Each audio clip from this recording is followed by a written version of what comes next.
Ой, байып көп болды. мен екі рет бардым. Алдын екі рет болған.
Yeah.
Sevmiş.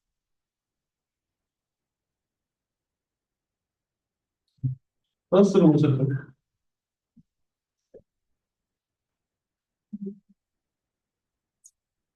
Сәлеметсіздер ме, құрметті әріптестер? Мен Қазалы ауданы Жамжабаев атындағы 234-ші орта мектеп математика пәнінің мұғалімі Ешебетова Айгүл Шетелбайқызы. Менің сіздерге бүгінгі ұсынғалы отырған жұмысым зейінді тұрақтандыру авторлық бағдарламасы. Бағдарламаның мақсаты деңгейлік тапсырмалар қоғаммен байланысты тақырыптық есептер арқылы балалардың логикалық қабілетін арттыру, математикаға деген қызығушылығын арттыру. Бағдарламаның міндеті танымдық қабілетін арттыру, оқушының есеп шығару технологиялық дағдыларын жоғарылату, логикалық ойлау деңгейін көтеру, өз бетінше жұмыс істеу қабілеттерін жетілдіру, оқушыны ізденіске жетелеу, ойлау және есте сақтау қабілетін арттыру, шығармашылық қабілеттерін дамыта білу.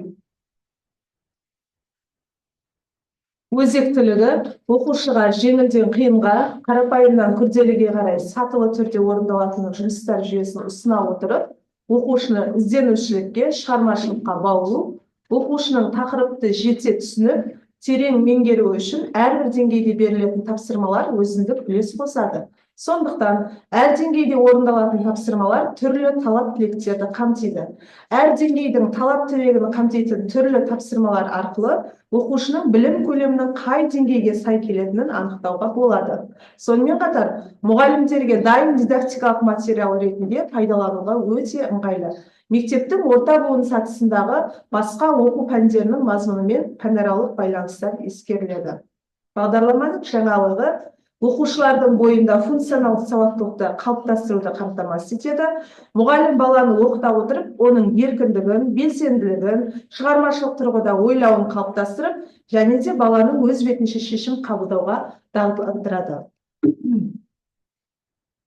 Күтілетін нәтиже оқушылардың пәнге деген қызығушылықтары артады, оқушылардың ойлау қабілеті артады, оқушылар өз бетімен жұмыс жасауға үйренеді, оқушылардың логикалық ойлау қабілеті артады.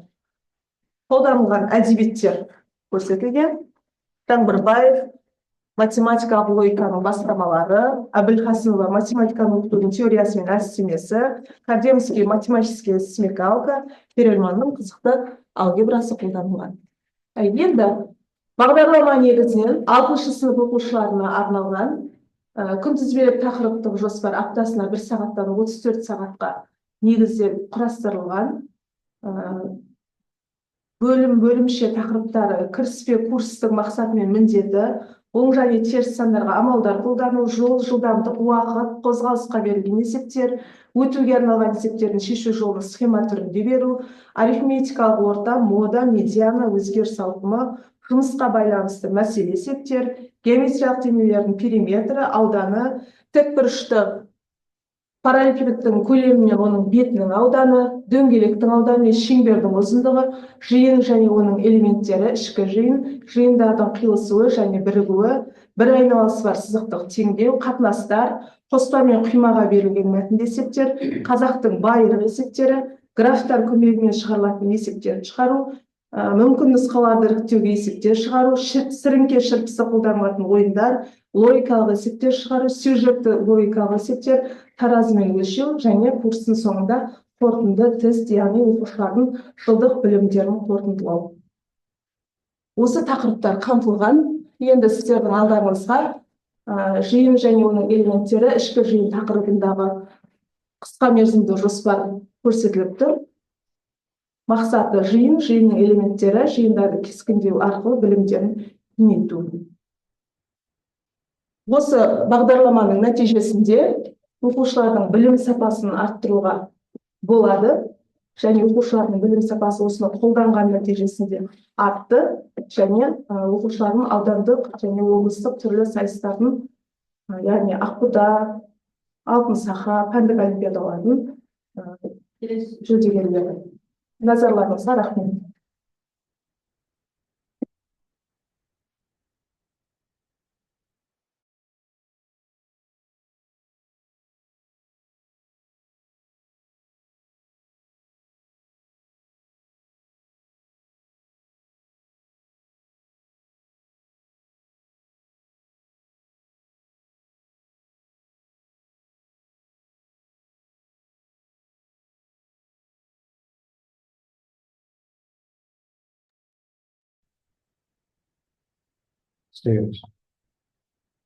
Сәлеметсіздер ме, құрметті әріптестер. Мен Аяпова Айгүл, Қызылорда облысы Қазалы ауданындағы Ранды ауылының нөмір 97 орта мектебінің математика пәнінің мұғалімі. Біліктілік санатының педагог сарапшы.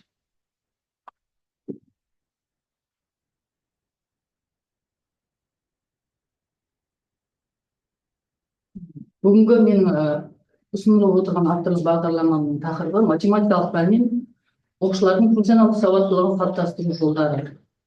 Авторлық бағдарламаның мақсаты білім алушылардың математикалық сауаттылығын дамыту және нығайту арқылы құзыреттілік деңгейлерін көтеру, теориялық білімдерін практикада қолдана білуге үйрету.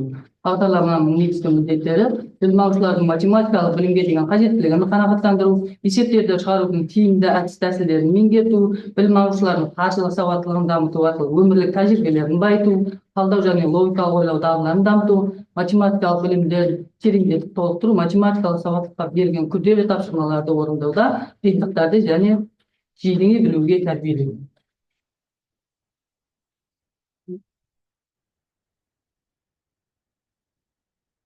Бүгүнкү менин авторлук бағдарламамның өзектілігі математика пәнін функционал сауаттылықты дамытудың маңызды құралдарының бірі болып табылады. Себебі ол логикалық ойлауды, талдау жасау дағдыларын және мәселені шешу қабілетін жетілдіреді. 6 сынып оқушылары үшін функционалдық сауаттылықты қалыптастыру өзекті, себебі негізгі математикалық түсініктер қалыптастыру кезеңі оқушылар сан, теңдік, функция, геометриялық фигуралар туралы алғашқы білімдерін меңгереді. Күнделікті өмірге байланысып, оқушыларға математика тек есептер шығару емес, кездесетін мәселелерді шешу құралы ретінде түсіндіру маңызды болып саналады. Функционал сауаттылықты дамыту арқылы оқушылардың математикалық модельді талдау жасау және шешім қабылдау дағдыларын игереді. Педагогикалық жаңалық оқушылардың логикалық ойлау, талдау, болжау жасау және шешім қабылдау қабілеттерін дамытуға басымдық беріледі. Дәстүрлі есептерді бөлек өмір жағдайларына негізделген есептер қолданылады. Оқушылардың математикалық модельді диаграммалар мен графиктер талдау, статистикалық мәліметтерді өңдеу сияқты практикалық дағдыларды меңгертеді. 3D модельдеу, кодтау сабақ барысында қолданылады. Оқушылардың халықаралық тестілеуге дайындау үшін PISA форматындағы есептерді енгізілген. Күнделікті өмірге негізделген мәтіндік және логикалық есептер арқылы функционалдық сауаттылықты дамытуға жүзеге асырылады. Практикалық жаңалығы өмірмен байланысты математикалық есептер, сабақты қаржылық сауаттылық, уақыт пен қашықтықты есептеу, коммуналдық төлемдер, инфляция және банк пайыздары сияқты тақырыптар қамтылады. Оқушылардың математикалық тұрмыс қажеттілігіне қалай қолданатын нақты мысалдар арқылы үйренеді. Цифрлық технологияларда геогебра, есмос, охот, PISA тренажерлері сияқты цифрлық құралдары сабақта қолданылады. 6 сынып оқушыларының білімі мен біліктілігіне қойылатын талаптар: білім алушы білуі тиіс рационал сандарды шапшаң қосу және азайту тәсілін білуі, мәтіндік есептерді шешуде теңдеу құру, логикалық есептерді шешуде формулаларды қолдану.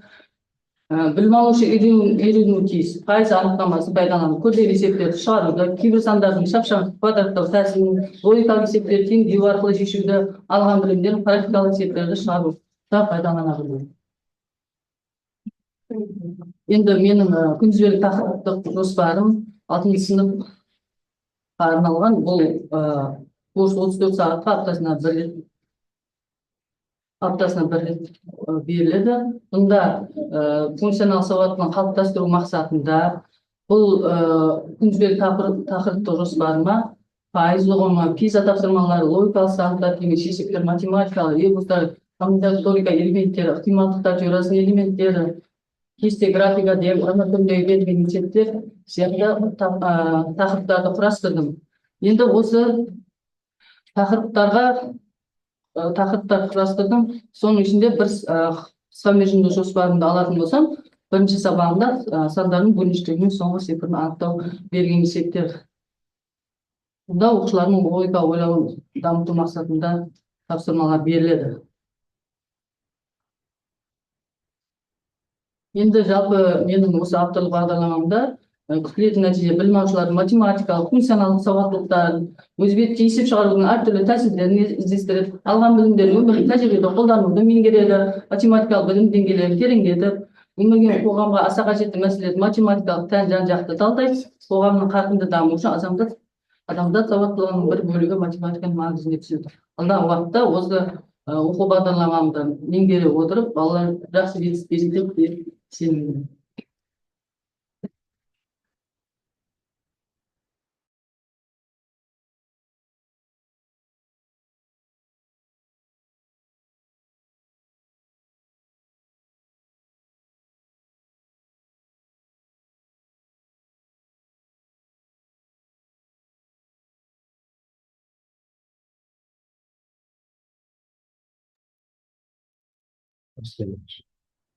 Саламатсыздар ма, құрметті әріптестер.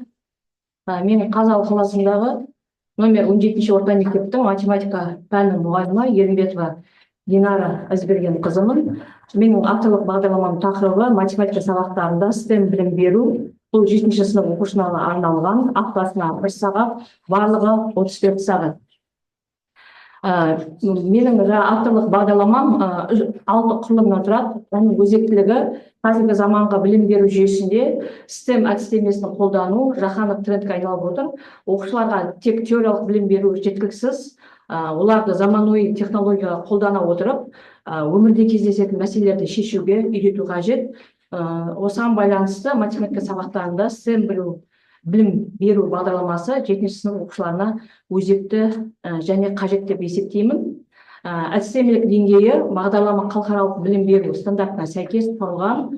Оның ішінде Блум таксономиясы, конструктивизм теориясы, проблемалық оқыту әдісі, жаңашылдық педагогикалық орындылыққа бағдарламада оқушылардың цифрлық сауаттылығын арттыру мақсатында әртүрлі математикалық және инженерлік бағдарламалар ұсынылған. Оның ішінде мынандай геометриялық және алгебралық есептеуге модельге арналған GeoGebra, Desmos, Hudson Switch бағдарламасы арқылы математикалық есептерді шығару, инженерлік есептерді жүзеге асыру, Excel, MATLAB деректерін талдау және оларды өңдеу.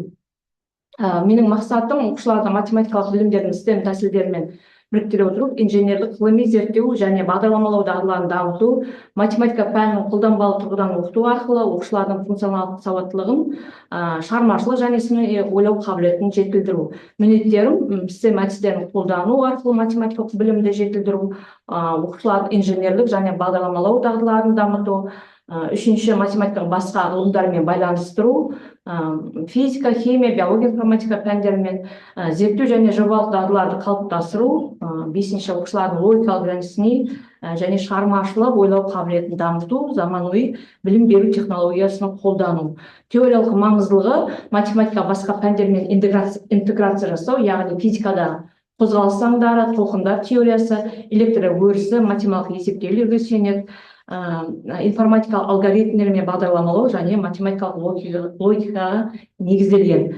Практикалық маңыздылығы, яғни осы бағдарлама арқылы білімді нақты өмірлік жағдайларға қолдану үйретеді. Оқушыларды пайыздық есептерді, инфляциясын, несие және депозиттерді есептеуді үйренеді. Отбасылық бюджет жобалық арқылы өз отбасын қаржылық жоспарлап, экономикалық модельдер құрастырады. Күнделікті өмірде де инженерлік есептер, мысалы айтатын болсам, масштаб, пропорция және геометриялық есептеулер. Оның ішінде мысалы мынандай бір жобалар бар, өз үйіңді жобала деген сияқты оқушылар ғимарат сызбасын салып, құрылысқа және қажетті материалдарды есептейді. Күтілетін нәтиже бұл бағдарлама оқушылардың математикалық білімдерін STEM және тәсілдер арқылы меңгеру, зерттеу, шығармашылық, инженерлік және бағдарламалық дағдыларын дамыту қамтамасыз етеді. Тексеру тәсілдері біз формативті бағалау жүргізуге болады. Сабақ барысында ауызша, жазбаша тапсырмалар арқылы оқушыны түсіну деңгейін бағалаймыз. Кері байланыс беру және өзін-өзі бағалау әдістерін қолдану, тест, бақылау жұмыстарын және есептеу шығару арқылы STEM жобаларын әзірлеу және қорғау тәсілдері арқылы тексеруге болады.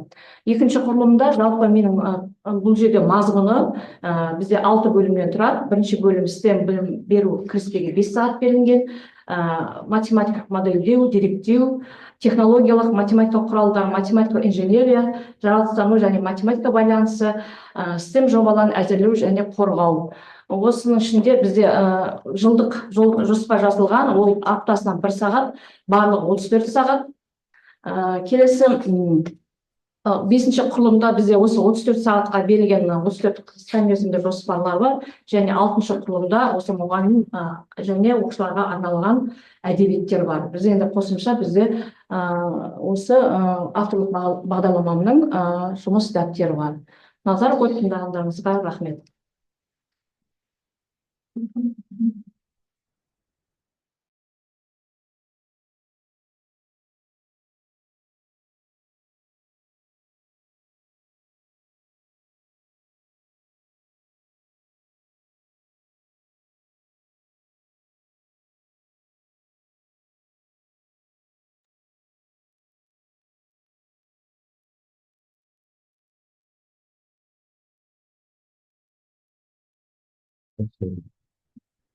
Саламатсыздар ма, құрметті әріптестер. Мен Қазалы ауданы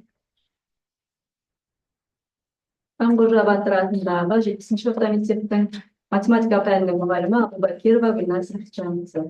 Бүгін сіздердің алдарыңызға ұсынып отырған авторлық бағдарлама тақырыбы математикалық сауаттылықты дамыту жолдары. Қазіргі тез құбылмалы әлемде функционалдық сауаттылық адамдардың әлеуметтік, мәдени, саяси және экономикалық қызметтерге белсенді қатысуына, сондай-ақ өмір бойы білім алуына ықпал ететін базалық факторлардың біріне айналуда. Функционалдық сауаттылықтың бірнеше түрі анықталған: оқу және жазу сауаттылығы, математикалық сауаттылық, жаратылыстану ғылыми сауаттылығы, компьютерлік сауаттылық, заң және құқық мәселелері жөніндегі сауаттылық, тағы да басқа. Соның ішінде ең негізгі математикалық сауаттылық, бұл математикалық сөйлеу және жазу мәдениетіне, қоршаған ортаны және олардың заңдылықтарын баяндау, оны оқып үйренудің, дүниенің ғылыми бейнесін меңгерудегі басты құралы ретінде көрінеді. Математикалық сауаттылық дегеніміз математиканың өмірдегі орнын түсіну және білу, әртүрлі формада берілген сандық ақпараттарды оқу, талдау, есептерді шығарудың ыңғайлы тәсілдерін табу, орындау, өзін-өзі тексеру, өмірмен байланыстыра алу, математикалық білімін өмірлік жағдаяттарда кездесетін әртүрлі мәселелерді шешуде еркін қолдану болып табылады. Қазіргі кезде ғылым мен техниканың даму деңгейі әрбір оқушыда сапалы және терең білім мен іскерліктің болуын, олардың шығармашылықпен жұмыс істеуін, ойлауға қабілетті болуын талап етеді. Математикалық пәндер бағытында кең интегративті мүмкіншіліктерге математикалық логика ие болып отыр, өйткені жүйелі түрде ойлану, дәлелді ойлар, болжамдар жасау, жолға шығару идеялары өздігінен келмейді. Бұл іскерлікті логика дамытады. Сондықтан әмбебап қолданылуына, қызықтырушылығына және математикалық логикаға негізделген бұл элективті курс барлық жас буын оқушыларына сөзсіз пайдалы. Курстың өзектілігіне тоқталатын болсам, оқушыларды математика пәнінен интеллектуалды сайыстарға, олимпиадаларға, ғылыми жұмыспен айналысып шығармашылыққа баулу және функционалды сауатты, жан-жақты дамыған жеке тұлға қалыптастыру. Мақсаты оқушыларға математикалық білім, білік дағдыларын игерту, логикалық ойлау арқылы шапшаң, тиімді есептеуді игерту. Міндеттеріне тоқталсам, оқушының жеке ретінде қалыптасуына әсер ету, ақыл-ойын және ерік пен сезім белсенділігін арттыру, логикалық ойлау қабілеттерін арттыру, математикалық тілде сөйлеу машықтарын қалыптастыру, таным қабілеттерін ашып, қызығушылығын ояту. Енді бұл элективті курстан оқушыдан күтілетін нәтижеге тоқталсам, курсты оқу нәтижесінде оқушылар білуге тиісті логикалық, математикалық терминдер ұғымын, оның тарихын, өлшеуге, құюға, қозғалысқа берілген есептерді шығара білу, сөз тізбе, ребус, әзіл есептер шешу, математикалық ертегілер құрастыра алу, әртүрлі кестелермен жұмыс жасауға жаттығу, кез келген есепті өз көзқарасы бойынша шығаруға дағдыланады. Өз ойын дәлелдей білуге жаттығады, проблемалық жағдаяттарды шеше алады және шығармашылықпен жұмыстана бастайды. Бағдарлама мазмұны аптасына 1 сағат, яғни жылына 34 сағатқа негізделген. Бағдарламаның құрылымы мынандай негізгі бөлімдерді қамтиды: сандар және цифрлар, оған 3 сағат бөлінген, арифметикалық амалдар 7 сағат, математика және логика 13 сағат, өлшеулер 3 сағат және олимпиада есептері 8 сағат. Бұл курс барысында, яғни бастауыштан 5-ші сыныпқа ауысып келген оқушылар үшін түрлі конкурс, олимпиадаларға қатысуға және одан жүлделі орындар алуына көп көмегін тигізеді. Енді күнтізбелік тақырып жоспарлау 34 сағатқа жоспарланған. Оның ішінде негізгі тақырыптарды айта кететін болсам, сандар және цифрлар, алып сандар тарихын, нөлдің ашылуы, көбейту және бөлінгіштік белгілер, жылдам есептеу сырлары, бөлшек қалай пайда болды, тізбекті жалғастыру, математика және логика, тарихи есеп, жұмбақ есептер, шырпымен есептер, тапқырлыққа арналған есептер, математикалық ребус, сөз жұмбақ, анаграммалар, логикалық есептер шығару сынды, адам уақытты қалай өлшеген, салмақты өлшеу, олимпиадалық есептер шешу, құюға берілген есептер, таразылауға берілген есептер және қозғалысқа берілген есептер және математикалық фокустар сынды 34 тақырып қарастырылған. Енді бір тақырыпта қолданылған есептерге тоқталсам, мысалы қозғалысқа мына түрдегі есептерді оқушыны қызықтыру мақсатында және алдағы уақытта сауаттылыққа негізделген осындай тапсырмаларды ұсына аламын. Және бұл курс барысында барлық 34 сағаттың қымыжысы үлгі ретінде бір қымыжын ұсынайын. Осы қымыжы негізінде барлық тапсырмалардың шешу жолы, оларды орындауға арналған әдістемелік нұсқаулықтар және дидактикалық материалдар осы қымыжының өн бойында көріне алады. Бұл курстың соңында мен оқушылардың жеткен жетістігімен айтқым келеді. Жетістігін, мысалы, республикалық мың бала олимпиадасының жеңімпаздары және облыстық алтын сақа олимпиадасының жеңімпазы және түрлі ақбота кенгуру сынды интеллектуалды олимпиадалардың жеңімпаздарын дайындап шығардым. Тыңдағандарыңызға рахмет. Сау болыңыздар.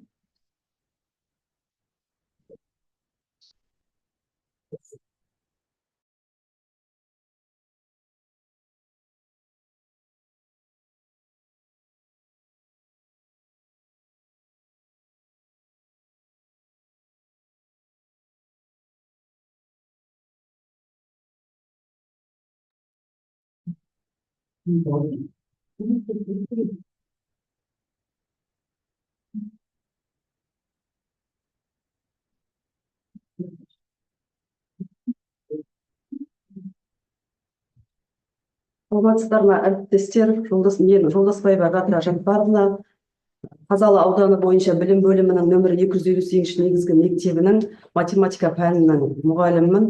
Менің авторлық бағдарламамның тақырыбы жылдамдық математикасы.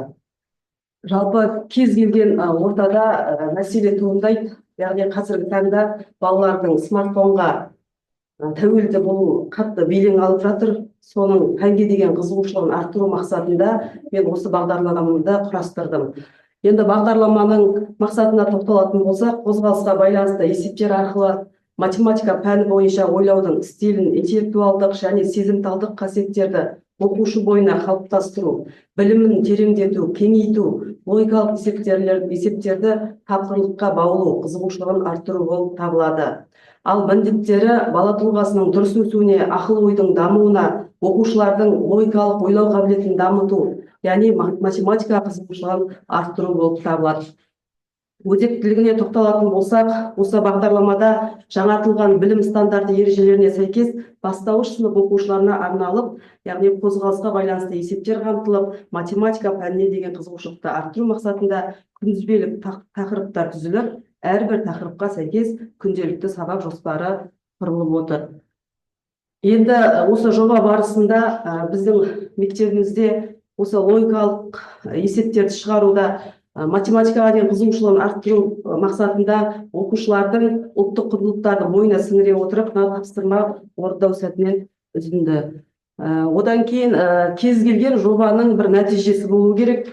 Яғни соның нәтижесі бастауыш сынып оқушылары алтын сақа олимпиадасына қатысып, жүлделі орындарға ие болып жатыр. Одан келе бері 4-ші сынып оқушысы биылғы оқу жылда 5-ші сынып болып, өзім математика пәнінен аудандықтан 1-ші орында иеленіп, облысқа жолдама алып жатыр. Және де осы авторлық бағдарлама нәтижесінде логикалық есептерге көп назар аударылған. Соның нәтижесінде 6-ші сынып оқушылары 1000 бала олимпиадасынан республикалық дипломдармен марапатталып отыр.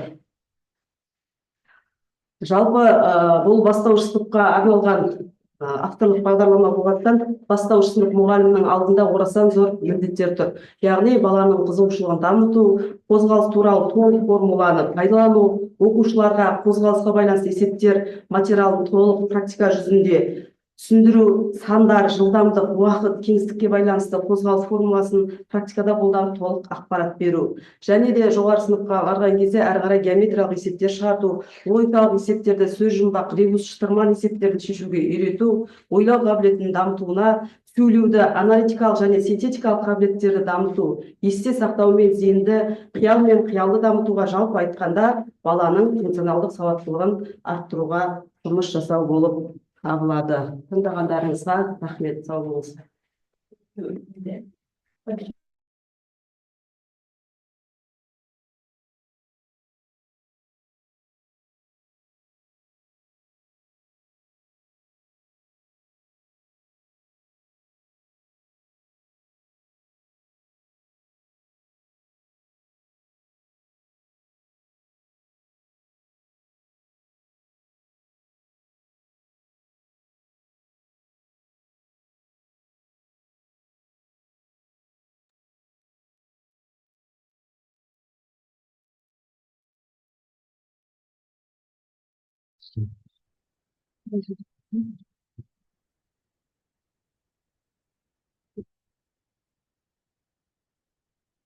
саламатсыздар ма, құрметті әріптестер. Қызылорда облысы Қазалы ауданы Әйтеке би кентіндегі нөмір 266 мектеп лицейдің математика пәнінің мұғалімі Базарбаева Алия Абдрасулаевна. Менің бүгінгі ұсынып отырған тақырыбым, яғни оқушылардың математикалық сауаттылығын арттыру жолдары тақырыбында авторлық бағдарламамды ұсынып отырмын. Бағдарламаның мақсаты оқушылардың математикалық сауаттылығын дамыту, логикалық ойлау қабілеттерін жетілдіру, күнделікті өмірмен математикалық білімді тиімді пайдалануды қалыптастыру, геометрия пәні бойынша алған білімдерін өмірдің әр саласында қолдана білу. Міндеттері оқушылардың математикалық білімдерін жүйелеу және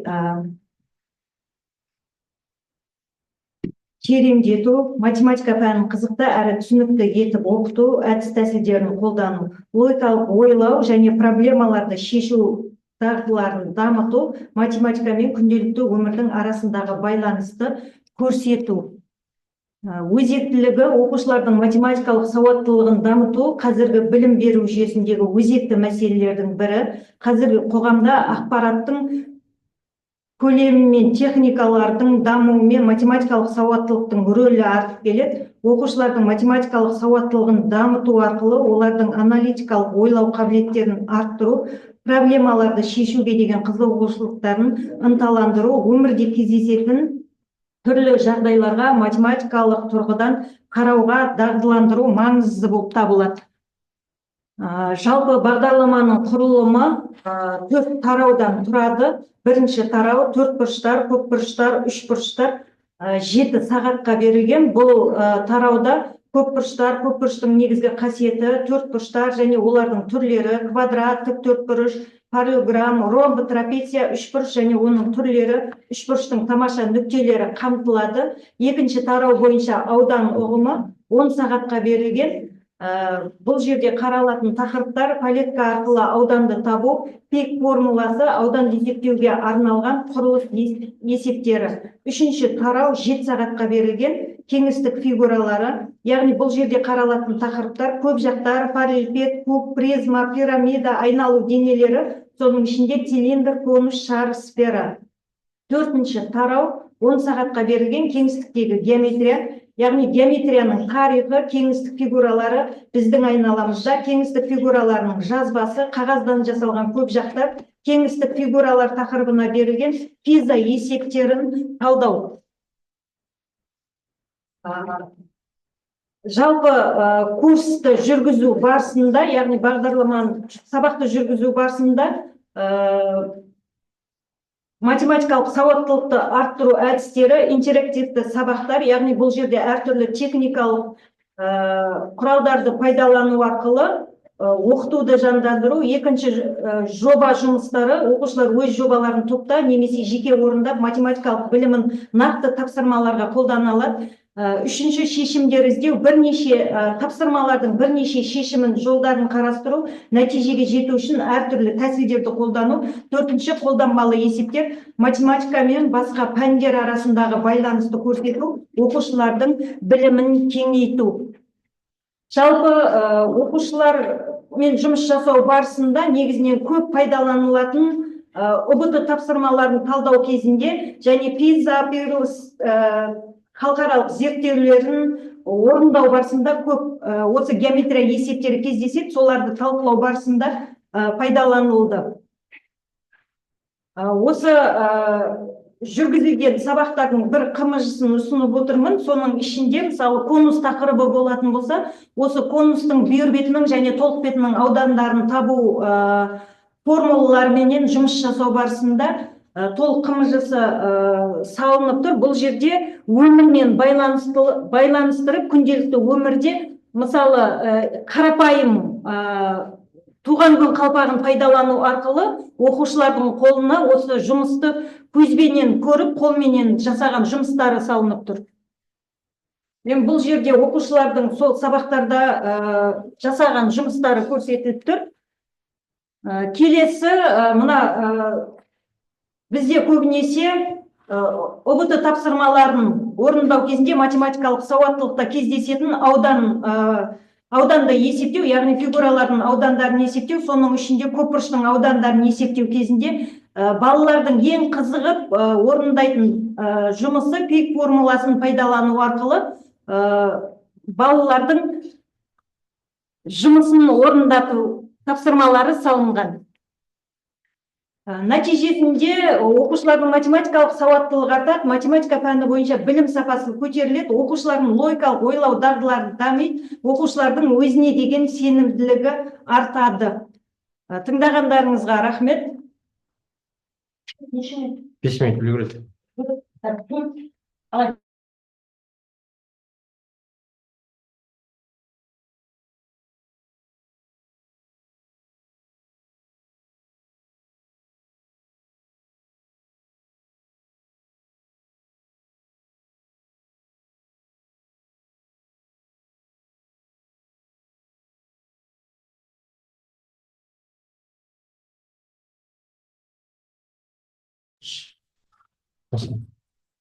Саламатсыздар ма, құрметті әріптестер?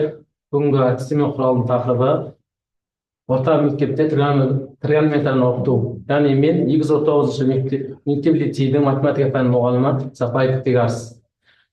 Әдістеменің негізгі мақсаты, бағдарлама негізгі мақсаты тригонометрия теңдеулер мен теңестіктерді шешудің әртүрлі тәсілдерін есеп шығаруда қолдану. Яғни қолдану аясы ОБТ-да, Олимпиадада және физика халықаралық зерттеулерінде қолданыла алады. Міндеттеріне тоқталсақ, тригонометрияның даму тарихын біледі, тригонометрия оқыту әдістерін үйренеді, оқушылардың ой таным қалыптастырады, оқушылардың өздігінен жұмыс жасай алуына үйренеді. Және бүгінгі оқушы ертеңгі заман талабына сай қоғам қажеттілігін өтейтін маман ретінде түсіне алады. Математикалық дағды, математиканы әрі қарай меңгеруіне, оның өмірде кәсіпте қолдануына тәрбиеленеді. Және негізгі ОБТ-да математикадан білім деңгейін жоғарылатады.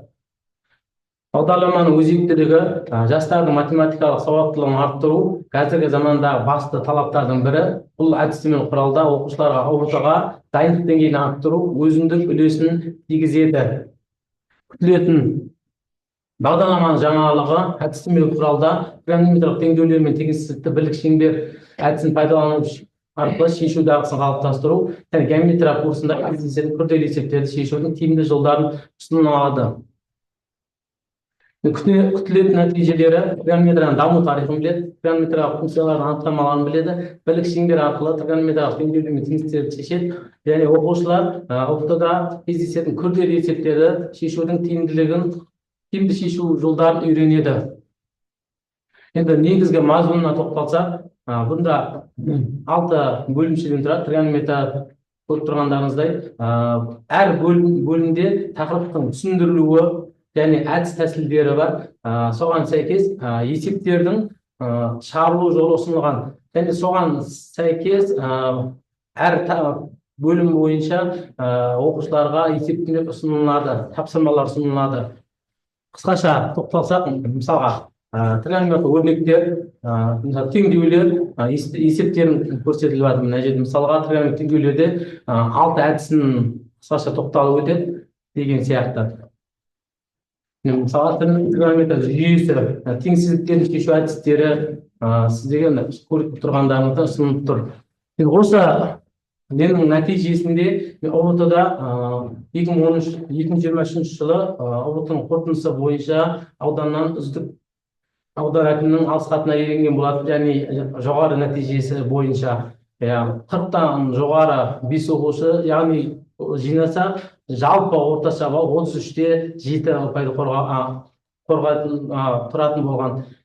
Осы әдістеме құралды көп тамашалағандарыңызға рахмет.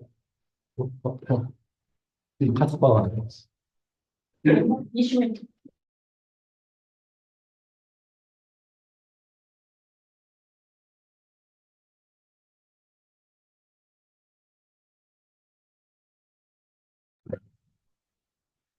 Қатысушы әріптестер, қазір осы конференция 40 минут уақыты таяды. Енді қазір аяқталуға 1 минут қалды. Осыдан кейін осы сілтемемен қайтадан 10 минуттан кейін қосыласыздар.